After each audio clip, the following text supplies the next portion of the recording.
Hello, my dear friends. I want to share with you a thought I heard 7 years ago, and it left a deep impression upon me.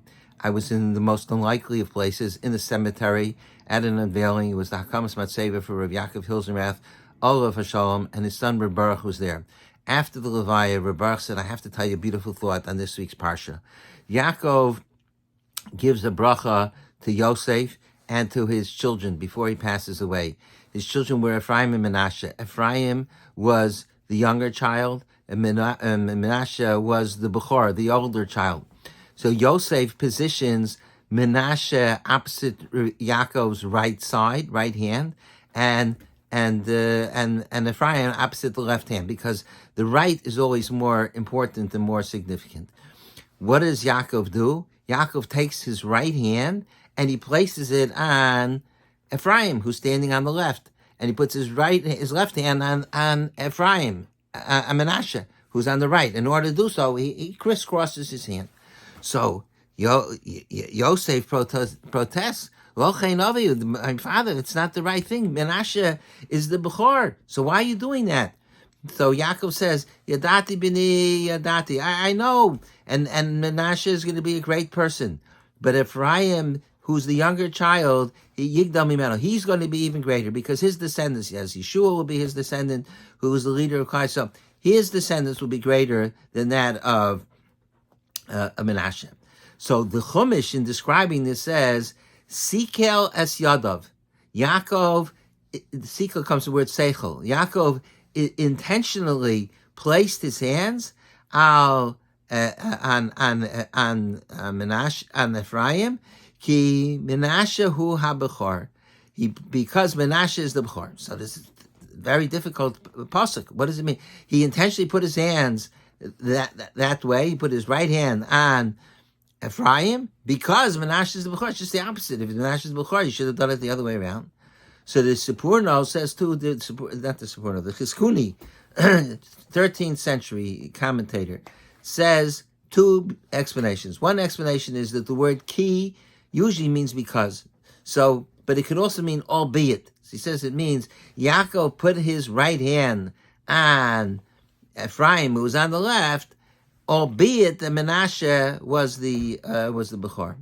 But the Chizkuni then says another pshat. This is what Rabbi Baruch shared with me. He said, it's strange. Why does Yaakov, he wants to put his right hand on Ephraim. So what does he do? Is he crisscrosses his hands. Ephraim's standing on the left side, so he goes like this.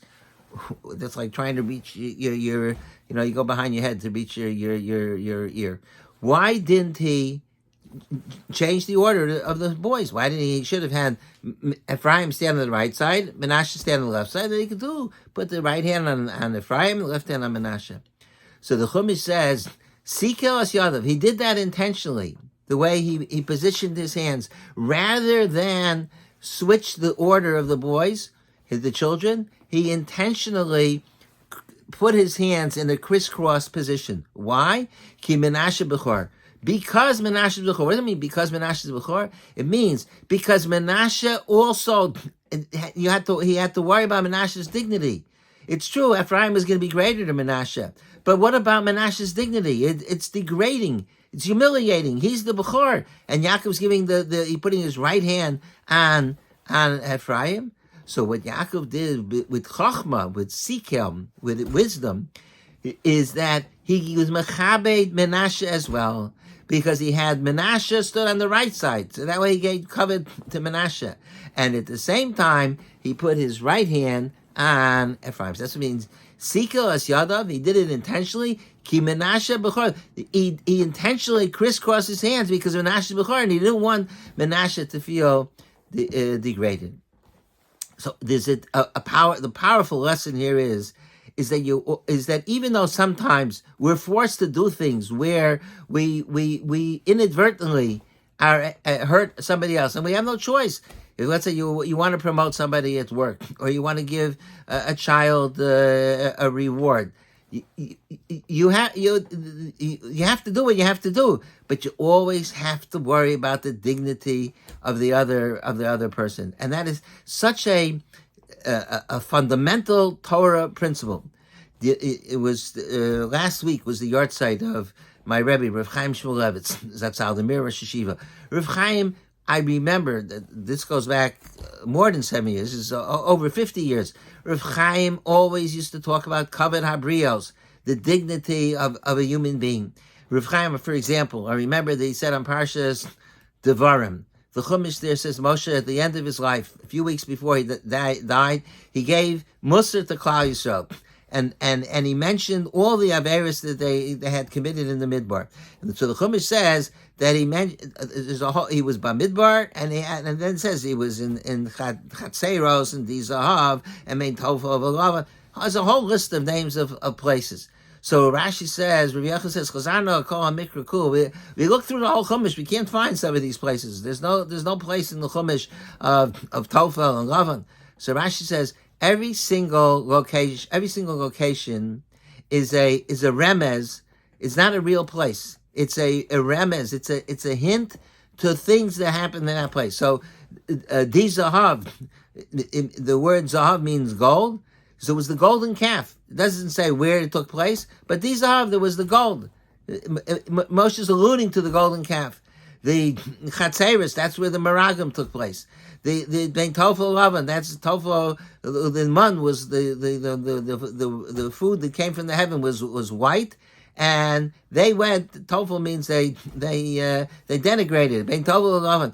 So Moshe mentions the different things that the Jewish people did improperly. He wants to give them musar before he passes away, but he doesn't mention them explicitly. Everybody there knew what he's talking about. They had all lived through these experiences. They knew exactly what Moshe Rabbeinu, or maybe this was the children but they knew about all these experiences. What does he have to beat around the bush?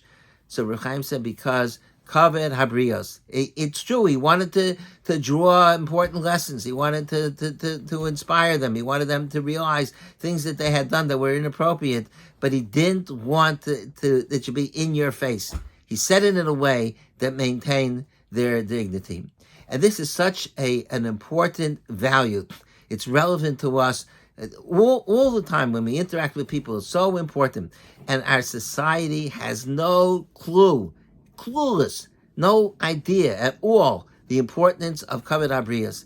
If you look at you read the news and the media and everything, everybody is busy trashing everybody else, the Democrats and the Republicans and this one and that one, and famous people, and the papers they relish the opportunity to print all the disparaging remarks. This one said about that one, he's a mishuganah, he's a crook, he's a liar. That's the fodder of the media, the things that they promote. And there's zero sensitivity to kavod habrios. And in the Yahadus, that's one of the most beautiful things. I mean, the whole Torah is beautiful, but one of the beautiful things, I shouldn't say mostly, but one of the beautiful things about Torah is the tremendous significance it places on kavod habrios, and that's because the Rebbeinu Shalom, the man was created by God. We all have a Tzelem Elokim. We all are created in the image of God, and therefore a person's kavod is paramount. Just like the kavod, you have to be mechabed the Rebbeinu Shalom, and you have to be mechabed your parents. You have to be mechabed every single human being. Kavod habrios, and this thought of the Chizkuni, I think, is so beautiful and so powerful. That's what Rabbi Hilsenrath told me. It's a great thought. It is. Sikil as yadav ki menashe b'chor. He intentionally did it that way. He put his hands that way because Menashe is the Bechor. What do you mean because Menashe is the Bechor? It means because he didn't want to offend Menashe. He wanted Menashe to also feel important. So Menashe was on the right side, but his right hand, went to the left side. So Menashe had some kavod, and Ephraim had some kavod. And it demonstrates how much a person has to worry about kavod habrios. It always has to be paramount on our minds to make sure that we preserve the kavod of every single human being.